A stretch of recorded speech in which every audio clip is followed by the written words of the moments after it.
লোকসভা নির্বাচনের আগে নিশীথ প্রামাণিক বিজেপির মন্ত্রী এবং সুশীল বর্মন মাথাভাঙার বিধায়ক তাদের বিরুদ্ধে জেহাদ করে নিশীথ প্রামাণিককে হারাবার স্থির করে তৃণমূল কংগ্রেসে যোগদান করেছে।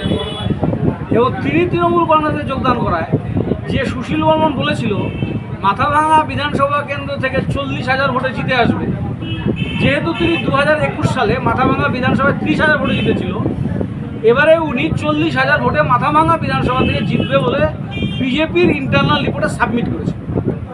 সেই রেজাল্ট স্বপন বর্মন জয়েন করার পরে তৃণমূল কংগ্রেসের স্থানীয় যারা আমাদের ব্লক স্তরের নেতৃত্ব, তাদের নেতৃত্বে এই লড়াই হওয়ায় আমরা সেই ভোট থেকে 10,500-এ নামিয়ে নিয়েছিলাম। মানে শোভনবাবু জয়েন করাতে মাটিতে শক্ত হয়ে গেছে, এটা নাম্বার 1। নাম্বার 2, মাথাভাঙা 2 নং ব্লকে 10খানা অঞ্চলের মধ্যে 6টা অঞ্চলে বিজেপি জিতেছে। 10টা অঞ্চলের মধ্যে 6টা অঞ্চলে বিজেপির প্রধান ছিল। যে 6টা অঞ্চল তৃণমূল কংগ্রেস মাত্র 98 ভোটের ব্যবধানে আমরা 6টা অঞ্চল হেরেছিলাম।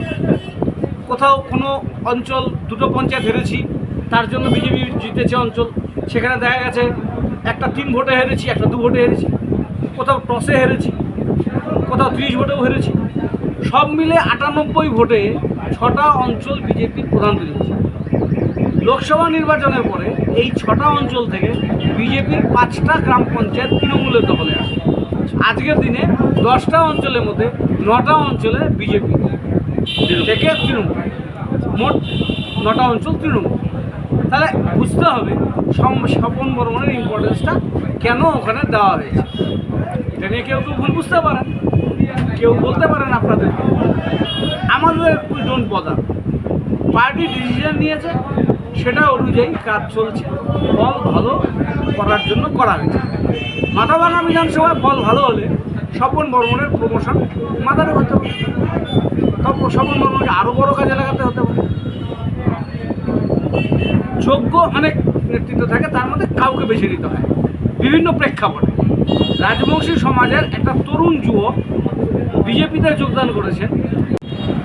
14 জন বিজেপির প্রধান তৃণমূল কংগ্রেসে যোগদান করেছেন। বহু মোর্চা, বহু মণ্ডলের পার্টির ছোট বড় নেতারা বিজেপি ছেড়ে তৃণমূল কংগ্রেসে যোগদান করেছেন। যারা বিজেপি থেকে তৃণমূলে যোগদান করেছেন গত কয়েক মাসে, গত 1 বছরেই ধরুন লোকসভা রেজাল্টের পর, তারা একটা জায়গায় নিশ্চিত স্বপন বর্মন সভাপতি হওয়ার পরে যে তাদের রাজনৈতিক জায়গাটাও সুরক্ষিত, তারা সঠিক জায়গায় আছে। Thank you.